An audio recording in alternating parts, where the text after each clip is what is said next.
Today I just want to share with you a very simple principle that I have found very useful and helpful in my own life in finding purpose, finding happiness, being able to sift through all the challenges and uncertainties that life present to us. And this principle is called seek to become versus seek to acquire. Seek to become versus seek to acquire. And what this has done is it's eliminated so many of the pressures that, I guess a lot of the self-imposed pressures that I've put upon myself to just acquire things that I thought would essentially project or show externally and internally that I was successful.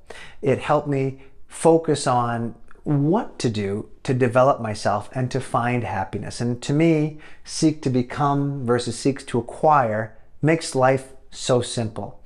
Because if you think about how we approach our life in many respects, is simply to work, to achieve success, and with the fruits of that success, we tend to buy things that make us happy, that we want. But then, 5 years down the line, 10 years down the line, those things lose their importance in our lives. And then so many of us find ourselves with perhaps storage lockers, houses, or even garages full of stuff that, we don't even know what to do with, and we end up donating. Whereas seek to become completely refocuses our attention.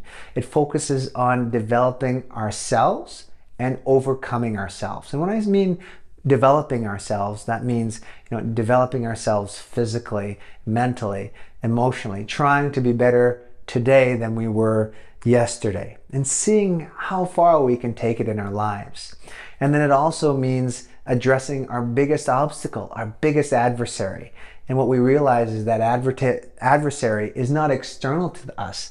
In reality, it's internal to us. So it's really putting our focus inwards. And that internal adversary essentially shows itself as our bad habits, our perhaps things that cause us distraction, things that perhaps hold us back from growing ourselves, perhaps past history, past experience, past behaviors, past preferences, all that kind of inhibit us from growing.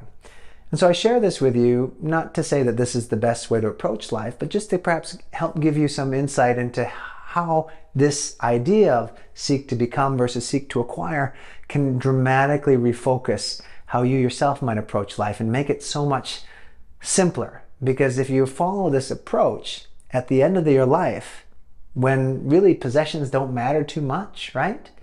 You'll have a whole bunch of memories, you'll have had so many experiences, and you'll have developed yourself so that to a point where you can go back and reflect on the development that you've made throughout your life. And you can really truly appreciate that. And there's actually one other benefit from doing this, by turning the focus inwards. And it's based on the idea of leading by example, right? We often talk about leadership as a skill that we develop, that we essentially use to influence and persuade others. One thing that I truly believe in is the idea of self-leadership and leading, and thereby leading by example. So if you focus inward, you focus on developing yourself, you become what amounts to be a leader you yourself would follow. And that in itself becomes a form of leadership that others see in you. And thereby you end up leading without really focusing externally, but rather focusing on developing and overcoming yourself. Good luck.